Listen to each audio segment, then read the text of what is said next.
If the exterior angle of a triangle is 130 degree, तो एक triangle frame कर रहे हैं हम। If that angle is 130 degrees exterior angle हमेशा कैसे बनता है बेटा? You always extend any one side of a triangle. जैसे ये ट्राइंगल की साइड है, इसमें से कोई भी एक साइड को एक्सटेंड कर दो, और जो एंगल दूसरी साइड के साथ बनेगा ना, उस साइड के साथ नहीं। मतलब ऐसा नहीं है कि आप इस साइड से ये एंगल बनाओ, ये तो लीनियर पेयर बन जाएगा ना। जो दूसरी साइड जो एक्सटेंड हुई है, उसके अलावा जो दूसरी साइड है, उसके साथ जो एंगल बनेगा, that is exterior angle. Okay, exterior angle एक साइड का एक्सटेंशन होता है। तो एक साइड को आप एक्सटेंड कर दो, like this I have extended. अब एंगल कौन सा होगा? नॉट दिस वन, ये नहीं, क्योंकि ये यही लाइन एक्सटेंडेड है ना, but this one, this is the exterior angle. Exterior angle समझ में आया कैसे बनाते हैं? Yes ma'am. प्रियांश एक एक्सटीरियर एंगल ड्रॉ करके दिखाओ।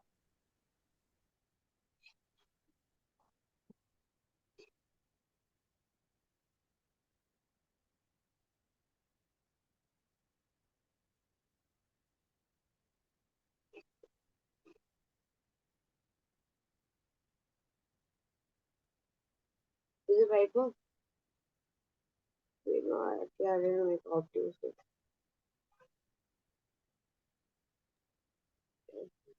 Mom, क्या कर रहा है प्रियांश बेटा? वो बर्थडे है, वहाँ लाइन नहीं आ रही उसके लिए। जो बना हुआ है इसी पे ड्रॉ कर दे।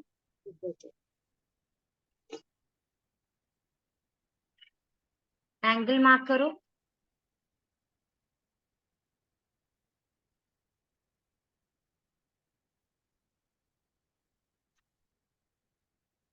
मम डी इसको प्रियांश एंगल मार्क करो। एंगल कहाँ है? मार्क करो। लेबल करने को नहीं कह रही हूँ, एंगल मार्क करो कहाँ है। ये वाला मम राइट में है। एक्सटीरियर एंगल कहाँ है? ये जो लाइन एक्सटेंड की है, इसमें एक्सटीरियर एंगल कौन सा एंगल है? ये है, ये है, ये है, या ये है? ये अंदर है कि बाहर है? बाहर मम बाहर इसमें। ठीक है, एक्सटीरियर एंगल समझ में आया। अब वो एक एक्सटीरियर एंगल बता रहे हैं हमको यहाँ पर। एक्सटीरियर एंगल जो है वो 130 डिग्रीज का गिवन है, and it's interior opposite angles. Interior opposite angles किसको बोलते हैं?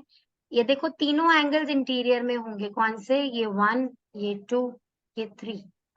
लेकिन ये इंटीरियर एडजेसेंट एंगल है, ये इसके साथ का एंगल है ना। तो इस एंगल को छोड़ देते हैं, इस एंगल को छोड़ दो। Rest two are interior opposite angles. इसका नाम भी इंटीरियर ऑपोजिट एंगल है, इसे भी इंटीरियर ऑपोजिट एंगल कहेंगे। क्यों? क्योंकि एडजेसेंट वाले को छोड़ दो तो rest two are interior but opposite. Understood और नॉट बेटा जी? क्लियर है ये बात सबको? तो अब उन्होंने कहा है interior opposite angles are equal. इसका मतलब if this is x, this is also x, then the measure of each interior opposite angle, आपको इसका और इसका मेजर फाइंड करना है कितना हो। तो मैंने आपको प्रॉपर्टी लिखवाई थी, exterior angle of a triangle equals to sum of interior opposite angles. जो दो इंटीरियर ऑपोजिट एंगल्स होते हैं, उन दोनों को ऐड कर दो तो बाहर के एंगल के बराबर होना चाहिए। तो क्या आप इस फैक्ट को, इस प्रॉपर्टी को एनालाइज करके प्रियांश यहाँ से एक इक्वेशन बना सकते हो? हम एक बार आ सकता है मम। मम एक्स मम should I write or I you show speak, I write. x plus x plus x plus 130 equals to 180.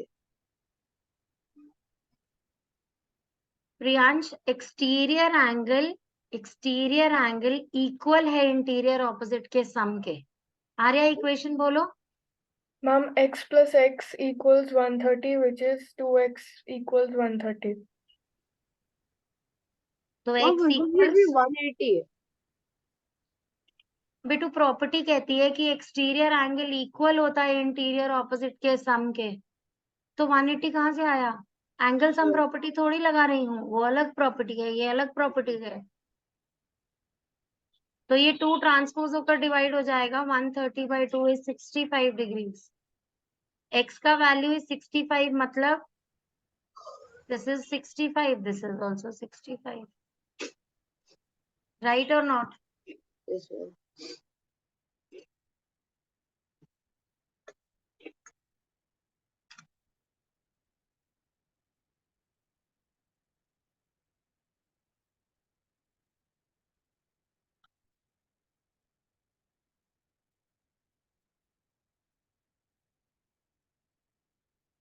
Next करें। मैम बस एक सेकंड लिख लीजिए। पाइथागोरस थ्योरम समझ नहीं आया। क्या? मुझे पाइथागोरस थ्योरम इतना अच्छे से समझ नहीं आया। अभी करेंगे, उस पे क्वेश्चंस कर लेंगे अपने पाइथागोरस थ्योरम। मैं उसकी इक्वेशन समझ आगे लिखना, पर वो सॉल्व करना समझ नहीं आया। कोई बात नहीं, समझा दूंगी अभी। ये नोट कर लिया? Yes, ma'am. Yes, ma'am. Priyansh note कर लिया, लिख लिया? Yes, ma'am. दिखाना नोटबुक।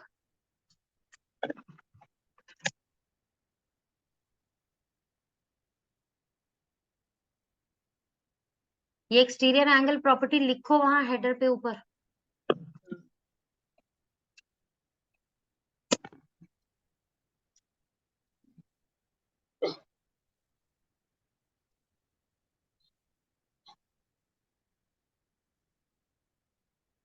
नेक्स्ट क्वेश्चन डिस्कस करें, question number 27। Yes, ma'am. If one of the angles of triangle is 110, then the angle between the bisectors of the other two angles is। बहुत important question है, बहुत अच्छा question है। देखिए कैसे करेंगे। एक ट्राइंगल बना लेते हैं क्वेश्चन, क्योंकि ट्राइंगल के बारे में है। कह रहे if one of the angles of the triangle is 110, तो कहाँ लेबल करें इसे? यहाँ पर 110 डिग्रीज, ठीक है। Then the angle between the bisector of other two angles. Bisector क्या होता है पता है आपको? क्या होते हैं बाइसेक्टर्स? जो एंगल को, एंगल बाइसेक्टर मतलब जो एंगल्स को कट करे। यहाँ पे कह रहे हैं ना bisectors of the other two angles, तो एंगल बाइसेक्टर मतलब जो एंगल को इक्वल हाफ में कट कर दे। जैसे कि ये जो एंगल है, इसको आधे में कट कर दो।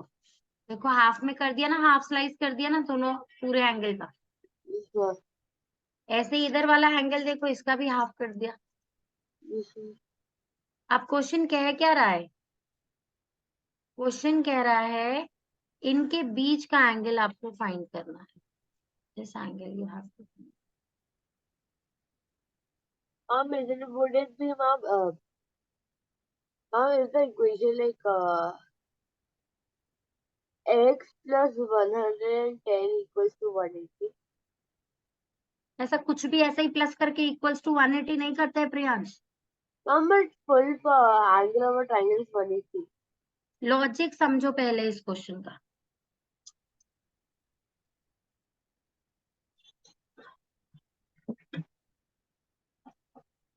अभी क्या हो रहा है इस क्वेश्चन के अंदर?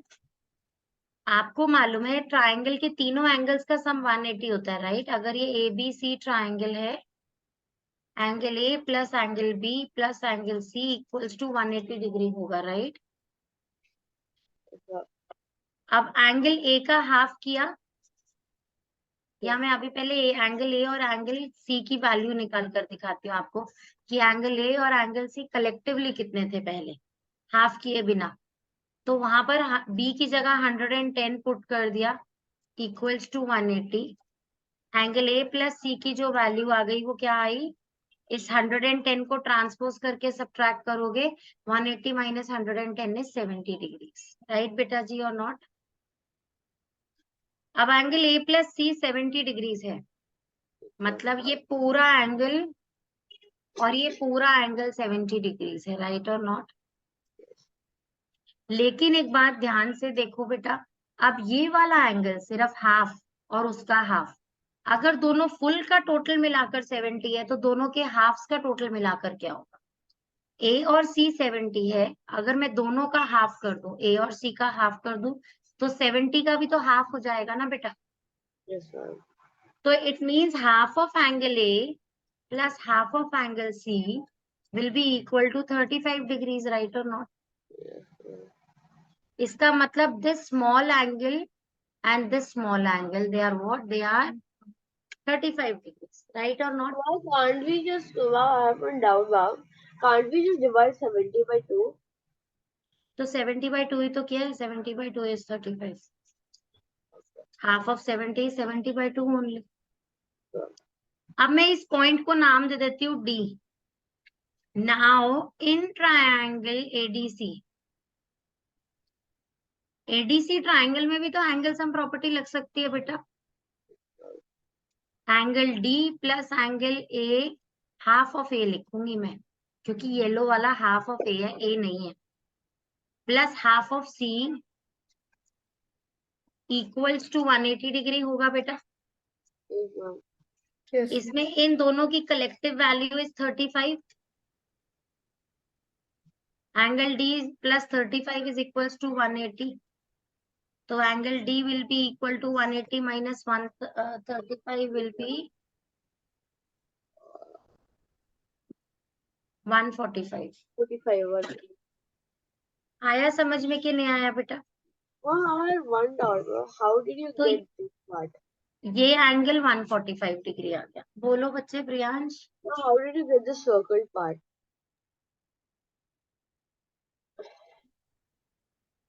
बेटा एंगल सम प्रॉपर्टी लगाई इस छोटे ट्राइंगल में. Okay, ma'am, but why did you get this half, ma'am? Like, this part was gone, ma'am.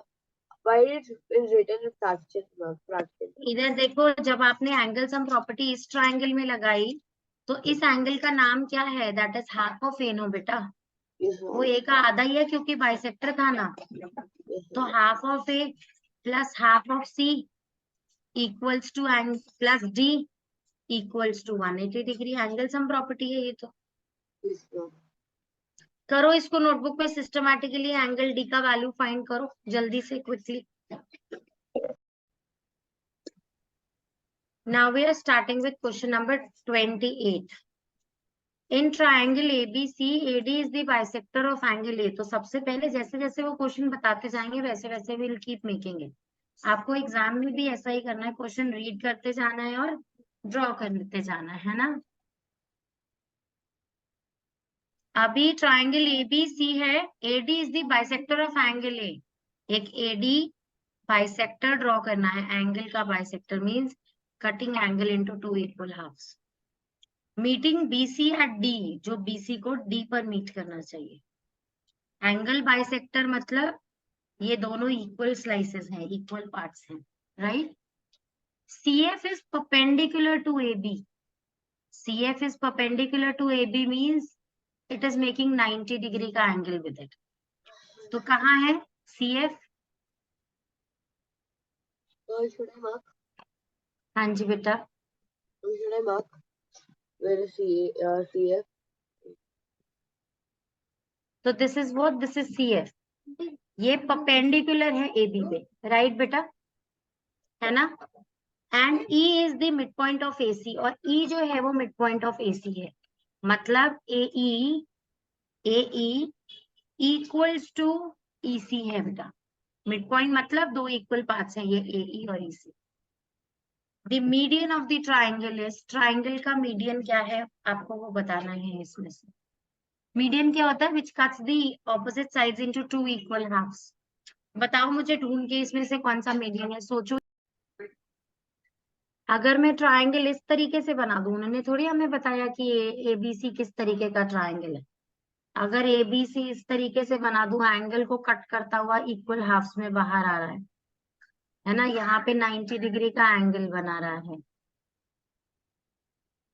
तो मीडियन कौन सा है? जो ऑपोजिट साइड्स को इक्वल पार्ट्स में कट करेगा ना, वो है बेटा. तो देखो ये इक्वल पार्ट्स में कट करने वाली लाइन कौन सी होगी? BE. BE ऑपोजिट साइड को इक्वल पार्ट्स में कट करेगी, उसको मीडियन बोलते हैं. राइट और नॉट? यहाँ पर ये जो एडी है ये लाइन को ऑपोजिट पाथ इक्वल पाथ्स में कट कर रही है, ये नहीं मालूम है। एंगल्स को इक्वल कट कर रही है, दिस भी नो, तो ये एंगल बाइसेक्टर है। AD is what? It's an angle bisector,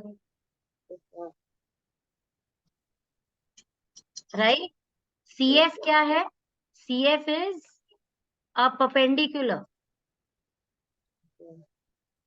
या इसे ऑल्टीट्यूड भी कह सकते हो, ऑल्टीट्यूड। बीई क्या है? वो एक मीडियन है बेटा, और डीई कुछ नहीं है, यहाँ से यहाँ कुछ नहीं है। अंडरस्टूड बेटा जी और नॉट? Yes, ma'am. Ma'am, कौन सा even मीडियन होता है जो ऑपोजिट साइड्स को इक्वल हाफ्स में कट करे, उसको मीडियन बोलते हैं। तो here BE is the median. Mom, even FC can be the median. FC बेटू एक्चुअली ना गिवन नहीं है कि कैसा ट्राइंगल है। अगर थोड़ा सा भी हिंट दिया होता आइसोसेलेस है ट्राइंगल या कुछ, तो आप कंक्लूड कर पाते, but that's the altitude. FC is the altitude बेटा। जरूरी नहीं है वो मिडिल में ही कट करे ऑपोजिट साइड को जाकर। मीडियन Ma'am, वो if the चीज होती है triangle, जो ऑपोजिट साइड को इक्वल हाफ्स में कट कर दे। ma'am, if the triangle was this only, ma'am, then my answer would be correct. The median would be AD, right? क्या Priyansh? If the triangle was this only, ma'am, and then my answer median would be right. If the triangle is the isosceles triangle, Yes, ma'am. Then my median was right. हाँ तभी अभी ये पढ़ोगे आगे आगे कि isosceles triangle में altitude ही median होता है, पर वो प्रॉपर्टी अभी आपको इंट्रोड्यूस नहीं कराई गई है, तो उसको अभी छोड़ दो। ओके, क्वेश्चन 28 क्लियर हो गया? BE is the answer. Question 29 discuss करना शुरू करें। ma'am, can we do question 29 on our own? हाँ कर सकते हैं, ट्राई करके देखो। मैं नहीं तो रिज्यूम रिकॉर्ड करके फिर समझाऊं। Yes, ma'am. Triangle P Q R है, पी क्यू आर, उसमें angle P is 60 degree, angle Q is 40 degrees, then the exterior angle formed by producing QR। अगर आप Q, अच्छा एक बात और ध्यान रखो, जब भी कहते हैं ना प्रोड्यूसिंग QR, तो Q से R की तरफ प्रोड्यूस करते हैं, ऐसे नहीं करेंगे कभी भी प्रोड्यूस। क्यों नहीं करेंगे? क्योंकि ये R क्यों प्रोड्यूस हो जाएगा, R से Q की तरफ, R क्यू प्रोड्यूस्ड। समझ में आ रही है बेटा बात? आपको क्यू आर प्रोड्यूस्ड कहा है तो क्यू से आर की तरफ प्रोड्यूस करते हैं इस तरीके से। Now they are saying exterior angle find करना है, तो कितना आंसर आया इसका? Ma'am, 100. राइट एग्जैक्टली, क्योंकि एक्सटीरियर एंगल प्रॉपर्टी क्या कहती है, इंटीरियर ऑपोजिट एंगल्स को प्लस कर दो तो ये आ जाएगा, तो 60 + 40 इज 100, तो ये 100 डिग्रीज हो गया। आई बात समझ में कि नहीं आई? Yes, ma'am. नेक्स्ट क्वेश्चन देखिए, which of the following triplets can be the angles of a triangle, can not be the angles of a triangle. तो ट्रिपलेट कौन से नहीं हो सकते जिनका सम 180 से कम हो या ज्यादा हो? जिनका सम एग्जैक्टली 180 है, दोज ट्राइंगल्स आर पॉसिबल। जिन ट्रिपलेट्स का सम 180 से एक भी डिग्री कम या एक भी डिग्री ज्यादा, या कितना भी ज्यादा और कितना भी कम हो जाएगा, वो ट्राइंगल्स पॉसिबल नहीं होते बेटा। A triangle is only possible if the sum of all three angles is exactly 180 degree, right?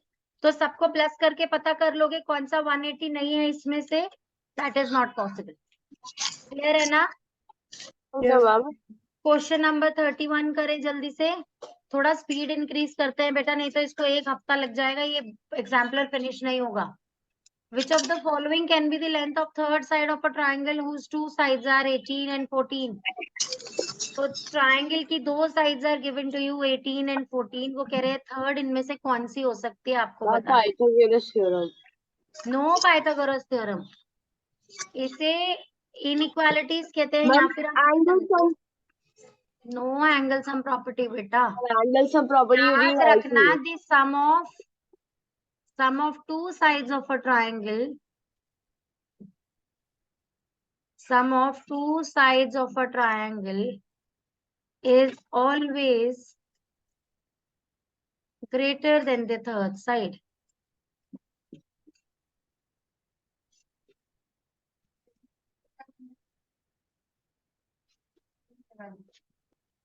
तो इसका मतलब अगर 18 + 14 करो तो वो इससे बड़ा होना चाहिए, राइट?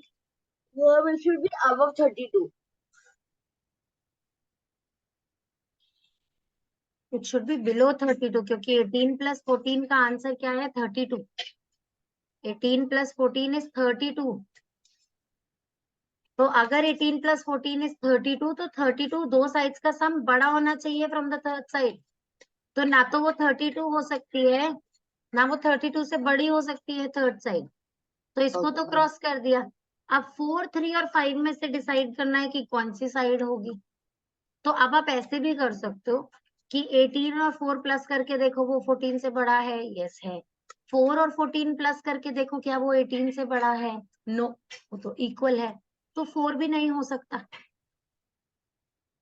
अब 3 और 18 प्लस करके देखो क्या वो 14 से बड़ा है? यस. 3 और 14 प्लस करके देखो क्या वो 18 से बड़ा है? नो, वो तो स्मॉलर हो गया. तो ये भी पॉसिबल नहीं है. तो the last option left is 15. Check कर लें इसको. Mama, 18 + 5 18 + 5 is 23 which is greater than 14. Yes. एक पेयर करेक्ट हुआ. 14 + 5 is 19 which is again greater than 18. तो यस, बिंगो. समझ में आया बेटा कि नहीं आया? तो the third side is 5 centimetres. Okay, ma'am.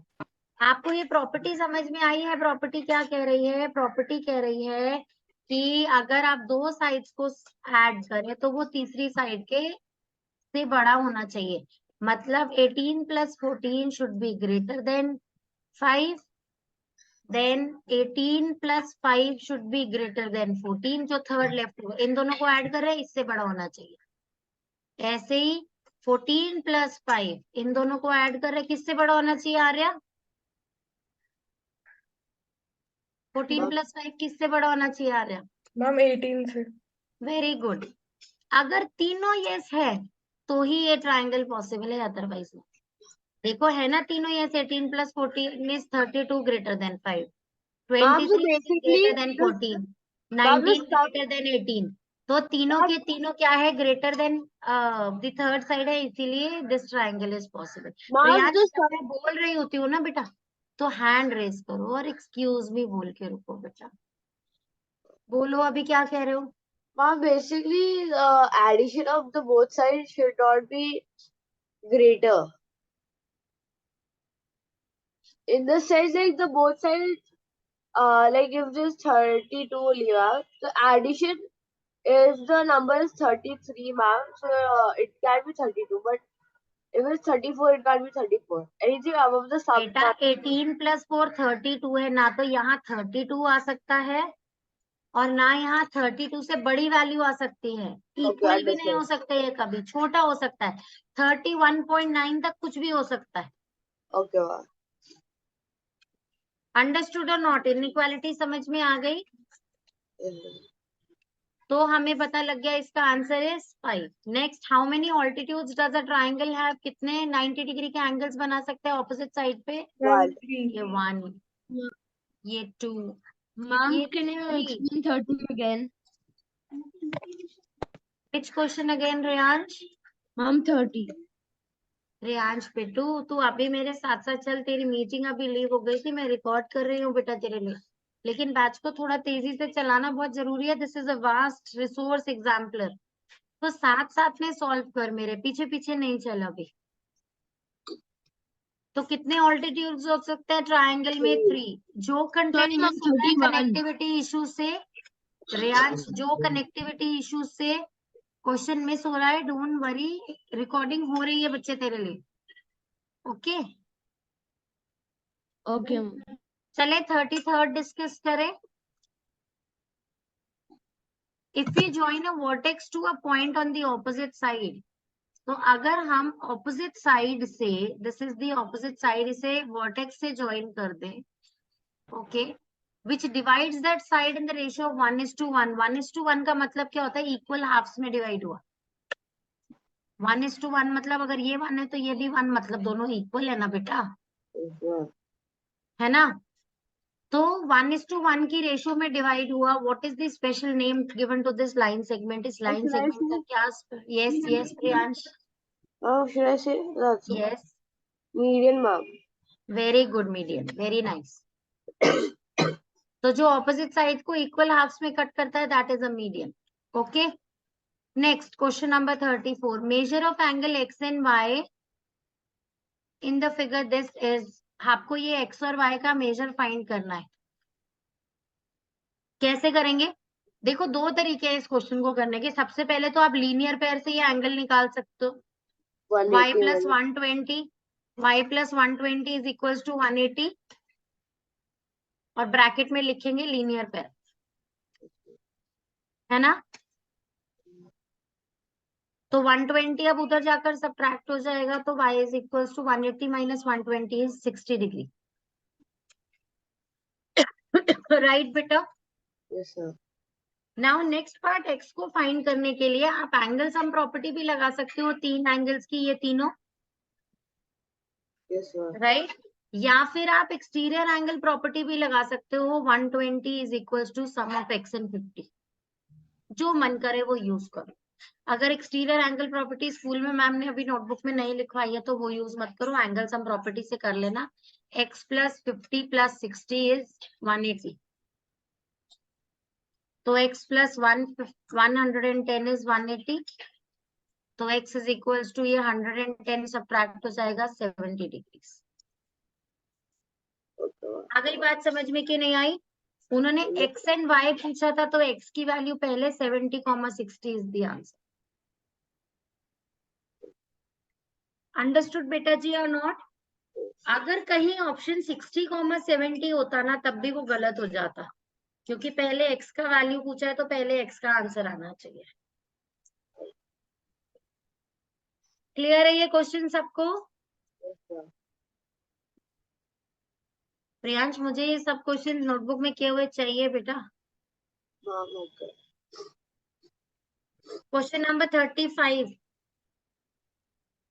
Start करूं. Yes, sir. Yes, ma'am. The length of two sides of a triangle are 6 and 10. दो साइड 6 और 10 गिवन है.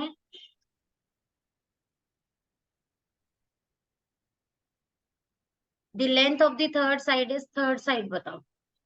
तो ये वही इनइक्वालिटीज वाला क्वेश्चन है जो अभी किया. मैं पॉज रिकॉर्ड कर रही हूँ, खुद से सॉल्व करो इस, या नहीं. तो करेक्ट आंसर इज 6 है ना.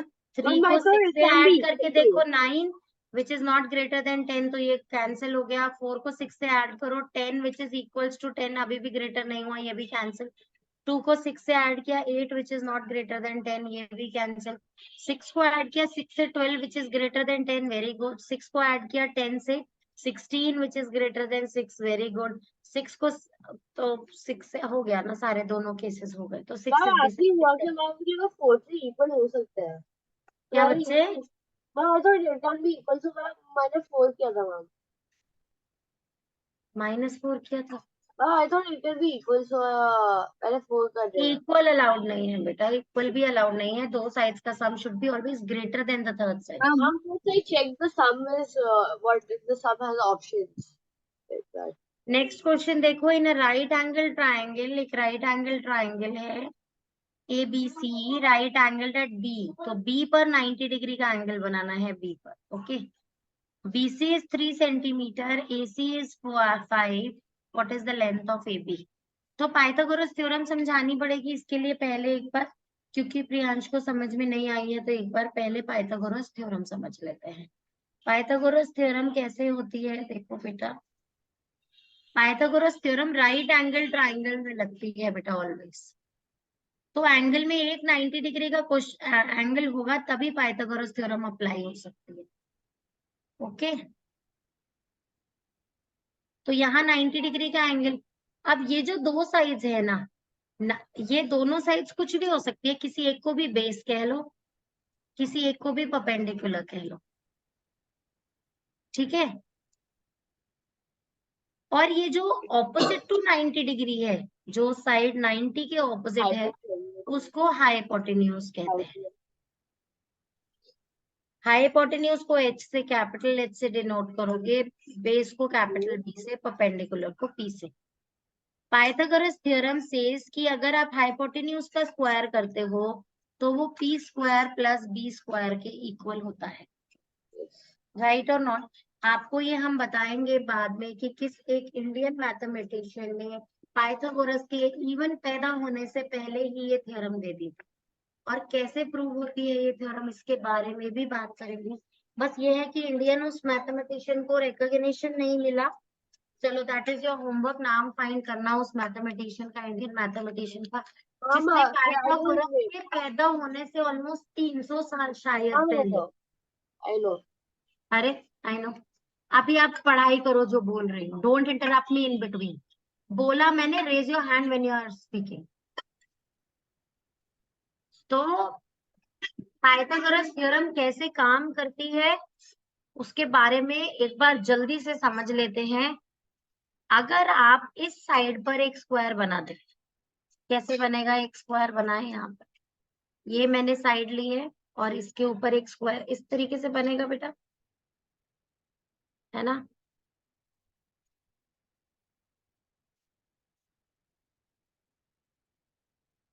Almost a square, right?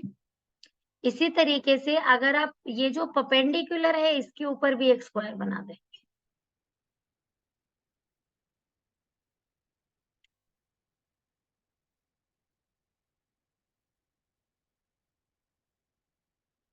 Almost a square, exact square नहीं है। तो इन दोनों का एरिया अगर आप ऐड करते हैं बेटा, बेस के स्क्वायर का और परपेंडिकुलर के स्क्वायर का, दोनों का एरिया अगर आप ऐड करें तो वो जो हाइपोटेन्यूज पे एक स्क्वायर बनता है बेटा, उसके इक्वल होगा, इसके स्क्वायर के इक्वल होगा।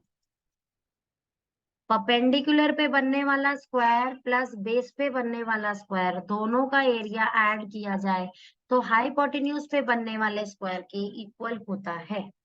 ठीक है बेटा जी, आ गई बात समझ में?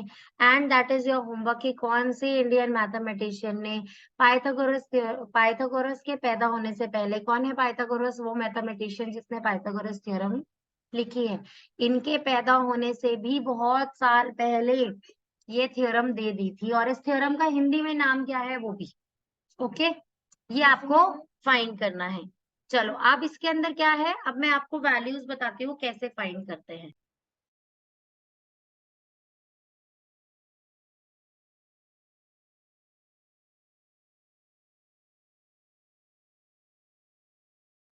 अभी देखो, अगर मैं आपसे कहूं कि बेस और परपेंडिकुलर एक पाइथागोरस थ्योरम के 3 और 4 है तो हाइपोटेन्यूज फाइंड करो, तो आप क्या करेंगे? इसके अंदर बेस की वैल्यू 3 है और परपेंडिकुलर की वैल्यू 4 है, तो आप ये जहां बी लिखा है उससे रिप्लेस कर देंगे 3, 3 स्क्वायर हो जाएगा, प्लस टी स्क्वायर मीन्स 4 का स्क्वायर, इक्वल्स टू एच के स्क्वायर के बराबर आएगा। रेयांश आप सुन रहे हो बेटा? 4 का square means 4 into 4, that is what 16, right? 3 का square means 3 into 3, that is 9। दोनों को ऐड करो, व्हाट इज द आंसर? 25। 25। तो H square is equals to 25 है। अब इसको भी एक स्क्वायर की तरह लिख दो, 25 किसका स्क्वायर होता है? 5 का स्क्वायर होता है।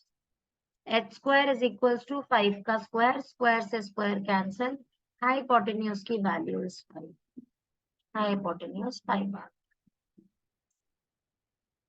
आई बेटा। पाइथागोरस थ्योरम सबको समझ में कि नहीं आई?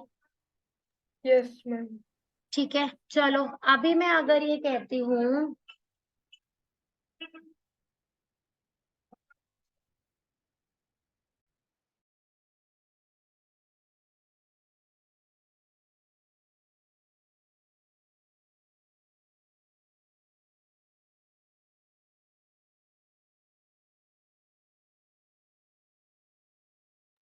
चलो, तो मैं अब आपको कह रही हूँ कि बेस 5 है और परपेंडिकुलर 12 है, हाइपोटेन्यूज सब लोग फाइंड करके बताओ, मैं इतने में पॉज रिकॉर्ड कर रही हूँ। Your close Priyansh, very good. Ma'am, आप may I tell the answer? आर्य रुको बेटा, Okay. मैं समझाती हूँ। May I tell the answer? अभी वेट बेटा, wait I was not able to find out the what digit gives the square of 49. That's अभी why listen, अभी लिसन, अभी लिसन। मैंने h स्क्वायर का वैल्यू फाइंड करना है. Yes, p ma'am. का स्क्वायर इज 12 का स्क्वायर. हाय विहान बेटा, how was your test today in school?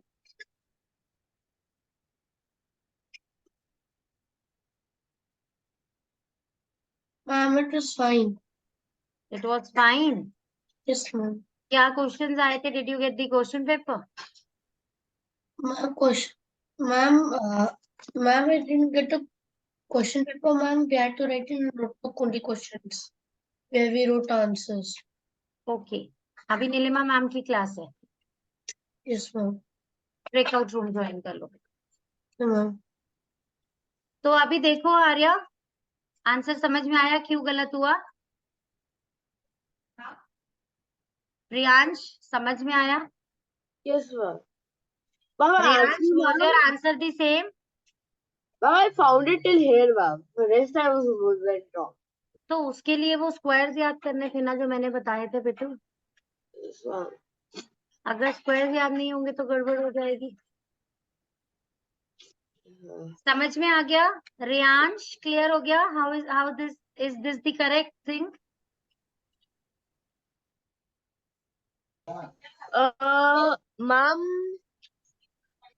Ma'am, I got a different answer. Understood your mistake or not? Then Ma'am, I got the correct answer. Yes, ma'am, I took 12 plus 12 instead of 12 into 12. Square means multiplying it बेटा. Okay. Yes, ma'am. अभी चले next question करें. Yes, अब ma'am. आपको मुझे करके दिखाना है.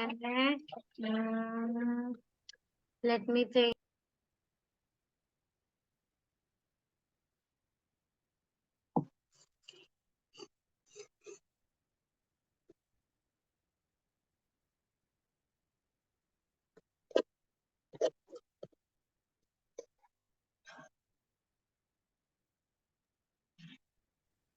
So this time hypotenuse is given to you 25, base is given to you 7 and you have to find the perpendicular.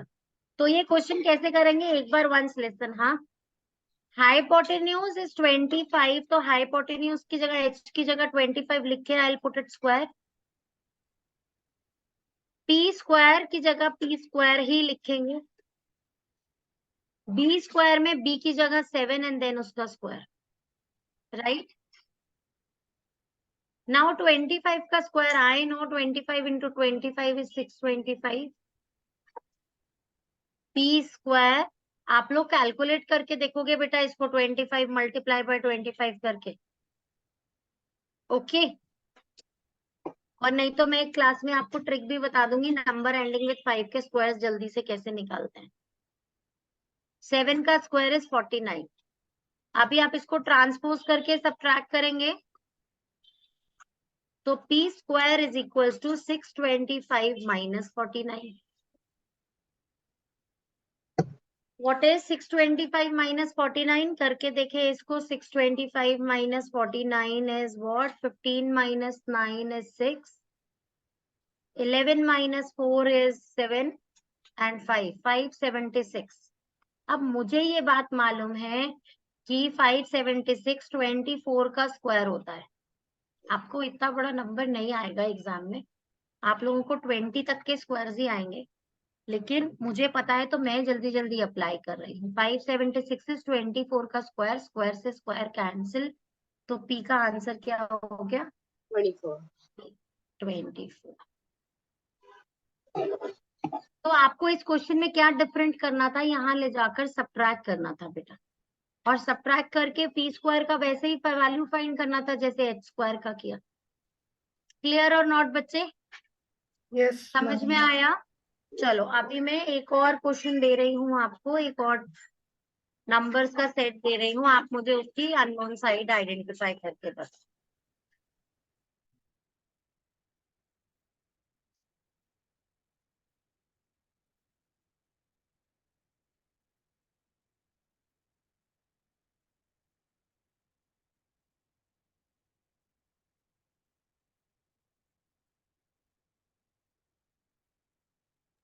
चलो बेटा इस क्वेश्चन को सॉल्व करो जल्दी से.